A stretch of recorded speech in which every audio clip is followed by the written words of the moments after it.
You can call me stupid, yes, you can call me sheep. You can say I'm lazy, you can say I'm weak. You think that using her would get to me, and if you're right then you're in trouble. So, welcome back to the channel. If you're new here, hit the subscribe button. We are on a bit of a reconnaissance mission today to find some more lanes for beginners, vans, down some trails, through some rivers, all the adventure stuff that people want to do, but they don't really want to go out there until they know they can do it, if that makes sense. So, at the minute, we are just pulled over in the middle of North York moors. We're on Goathland, that kind of area. We're going to check out a few of the smaller lanes and we're going to work our way up to Whitby Bay, basically put together a day's worth of tracks where you can head your way across and do some fish and chips at the coast, stop the night and bimble back, whatever you want to do. So if there's any real low shots, my daughter's with me as well, so she is chief camera girl.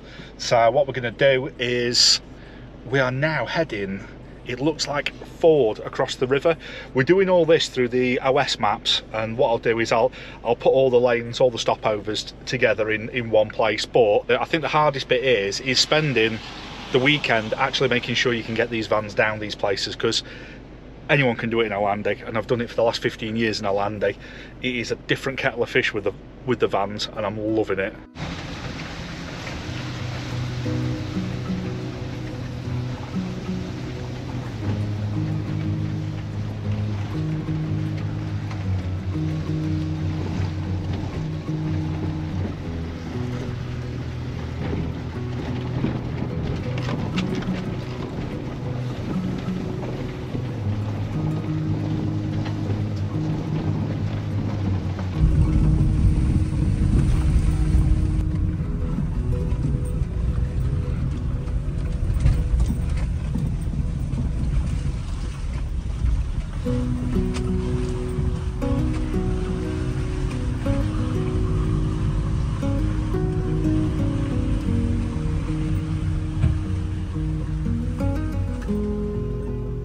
Right, so at this point there's a little bit of damage to a tree. There's a big branch on the track, so we're going to go and clear that. But not only that, we seem to be right next to a river.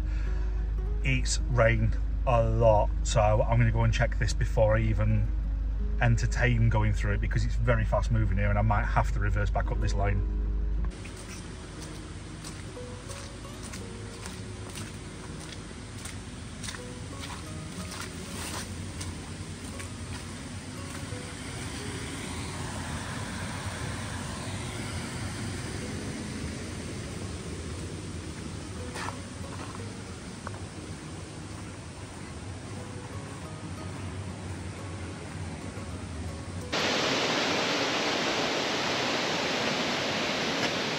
So this is really annoying me now, because everything in my head says just nose in and see how deep it is, but there seems to be a layer of like sandy silt, which as I walk on it is going straight over my boot. So you kind of think a 3.5 ton van on that as well, not the most sensible when you're on your own. I think if I had one of the other vans or a Landy here, I'd stick a rope on my tow bar and set off through, knowing that they can yank me back at any point. But it's not worth the ag on your own, is it? It really ain't worth destroying a 40-50 grand van. And it's took way too much time and effort to put the thing together. Right, come on, let's find somewhere to spin round. Come on, let's find another lane.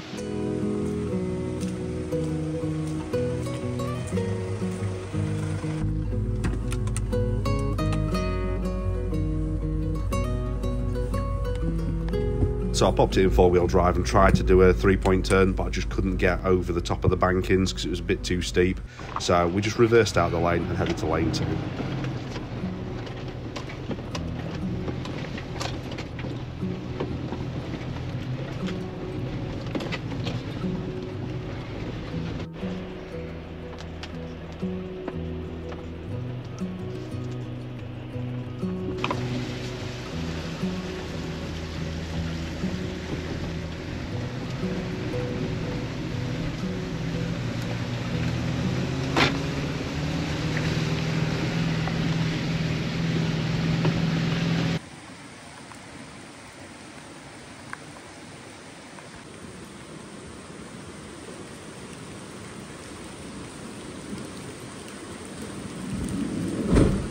Right, so lane 1 across the river crossing, unsuccessful, far too fast flowing and deep. That is a summer lane. Lane 2 with a little ford. It was only a foot deep, it was nothing, but as soon as we got just past the ford, it got really loose and steep. Again, could probably do it in a 90, but unless it's summer, it's probably a no-go. You might be able to either come down it or go up it, but you churn the thing up and it wouldn't be good for the reputation of green laners, if that makes sense. So let's not churn up the lane and save it for a better day.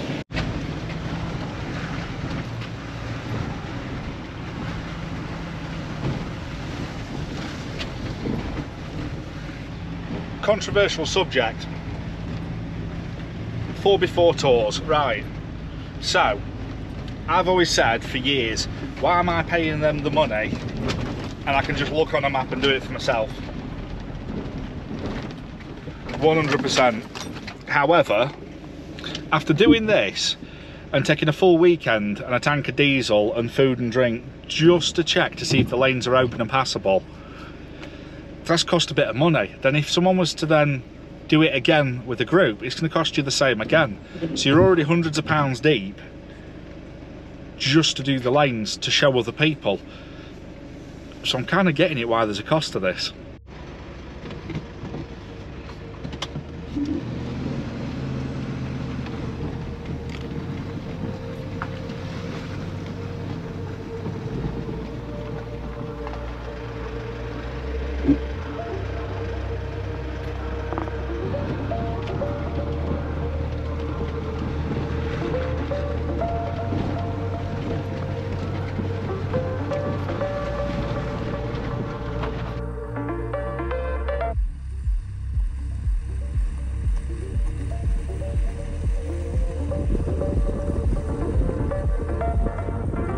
So we are properly up in the clouds at the minute.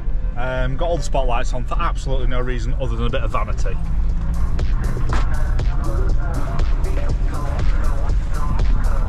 Apparently, according to the map, we're only a few yards away from the road. This is a perfect, I've not put this in out of two-wheel drive at any point. Brilliant route for a two-wheel drive with some all-terrains on. You'd probably do it with just normal tyres, to be fair, if it's dry. So yeah, let's get these spotlights off. The next lane is around 200 yards away. We're going to do onto that one. It's going to come round in like a diagonal and we're going to go back onto this lane, but about 500 yards further up and rejoin it, go back down to where we found a nice little spot. The little one there. She wants to camp in the clouds tonight though. And I want the fire.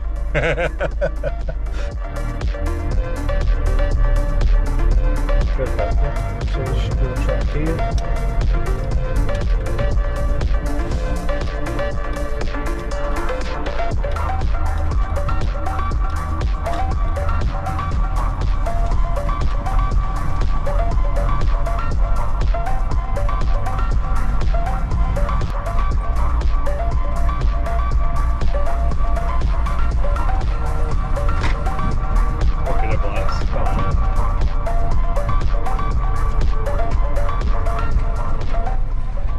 That's how you get rid of a child. Leave them on the moors.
I don't think there's anything better than travelling by vehicle on the moors or the dales when it's bleak, miserable, horrible weather. You get to cover distance and just see how barren it is. If you're enjoying this, hit the like and the subscribe. Is that a lone tree on its own over there, look? Yeah. That was the one that we saw earlier. It is.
So the plan has changed.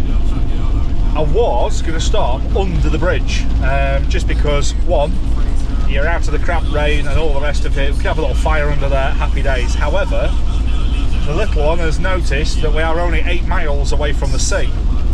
So, we live in the middle of Yorkshire, so there's no sea where we are, so she wants to go have a look. We're going to have a look out that way and see if we can find a spot over there. You just don't know, do you? You can buy the dustbin.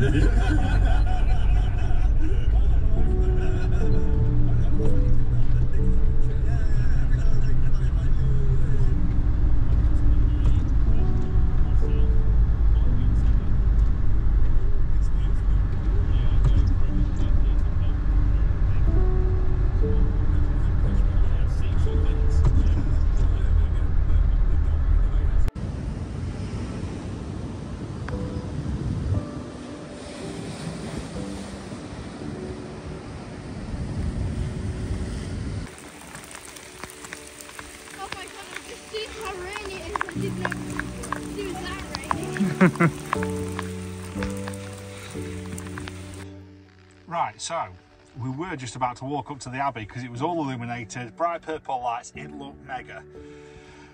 And the lights went off and it's hammered it down raining, and we saw a sign that says 6 at night till 9 o'clock at night, so we're going to have a wander through, get a bit of a tour and all the rest of it. Well, we're not walking around it in the dark for no reason whatsoever, so we've come back to the van, let's make some tea.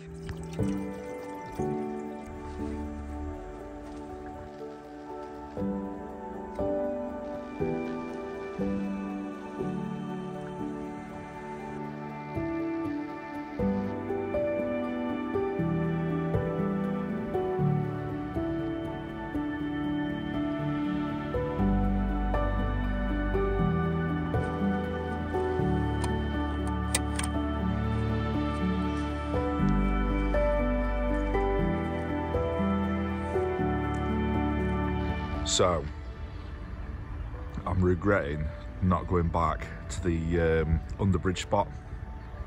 That's definitely on the list. It's about half an hour or so from here.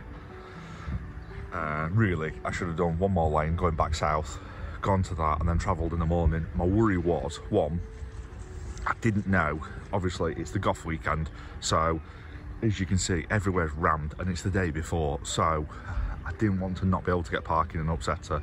The other thing was, I thought, well, we'll find somewhere it'd be nice and close. Unfortunately, everybody's noisy as. There was a load of noise till well into the night. At 2 o'clock, could still hear people. Which, when you're in close proximity, you'd think you'd cap it at like 10:30, 11. But anyway, I stuck a parking ticket on, so that's me covered for the weekend. Paid over the odds, but it's still really, really cheap for a night's park up, I suppose. So we'll go from there. Let's make a brew. We'll have some breakfast. Square pancakes, what's that about? At least it's easy to flip, drop the lid, spin it over.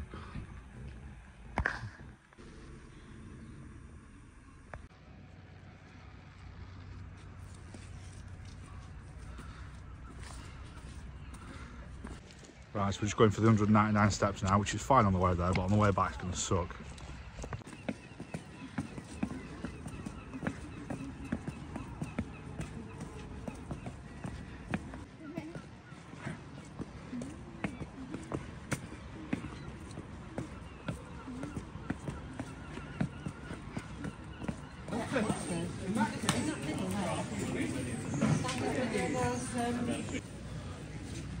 Where are the whaleboats on?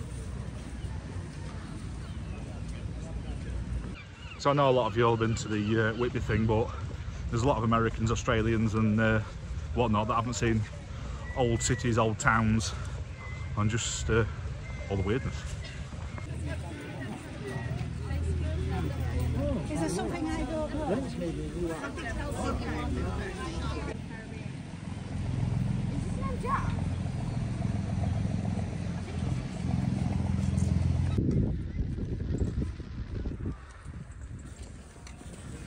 So we spent a couple of hours just walking around, getting something to eat, checking out the shops and all the people dressed up. So, if you haven't guessed, we're at Eden Camp. You can't go from North Yorkshire back down again without calling in here. It's really good. I think it's about 27 quid for meal and a little one, and there's a bit of everything. What are you doing, Ola? Points?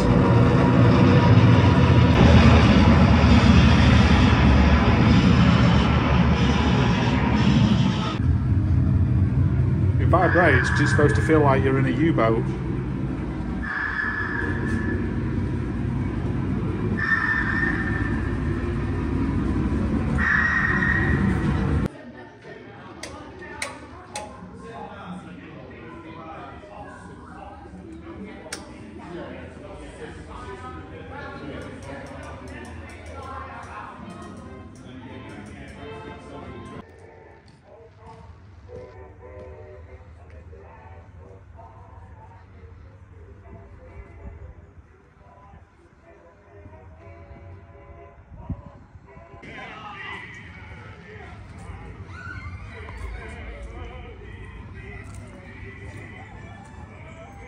There we go, a little bit of an educational afternoon on the way home, so happy days. Tried a couple of lanes on the way back, but one of them, it said no access to motor vehicles, so I'm guessing that's got a restriction on it, and the other one, it looks like nothing's been up it in years, so I wasn't going to come off of a fast road and try and get into that side of it.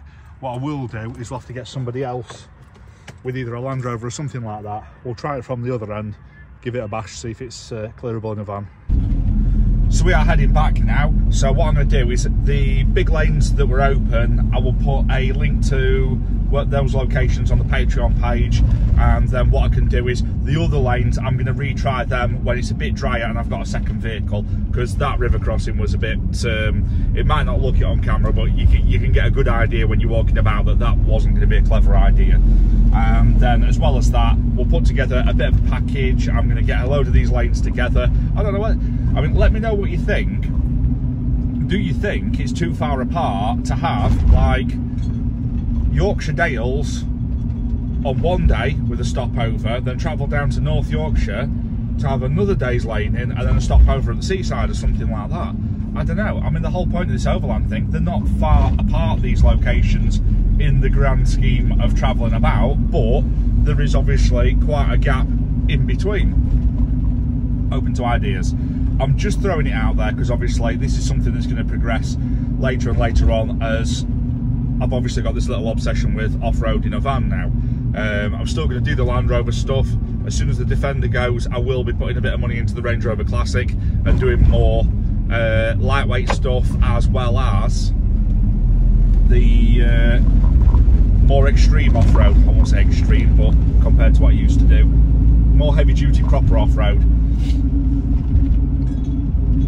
But I can can see that there is a lot of newbies and a lot of people that have, like, a few of us have come from the Land Rover background where we've done a lot of off-roading, then got vans and we're relearning, whereas there's a lot of people that have never done anything and then jumped into the vans, which potentially, because they're not as capable, you could get in a lot bigger, you could get yourself into a lot of mischief. So obviously if you've got people in the whole 4x4 van thing, let me know. I'm looking at the minute at an off-road centre. I'm going to go out and do a camp with a couple of the lads, test it all out, but hopefully it'd be nice to put something together where we could do a package where people turn up, we do a little bit of tuition if you need the tuition, or you can just take your van and give it a try out, and that includes two-wheel drive vans with all terrains and stuff, because although the vast majority of it you won't be able to do, you're in a safe location where you can do the access roads, basic obstacles, things like that, and then at least you've got that bit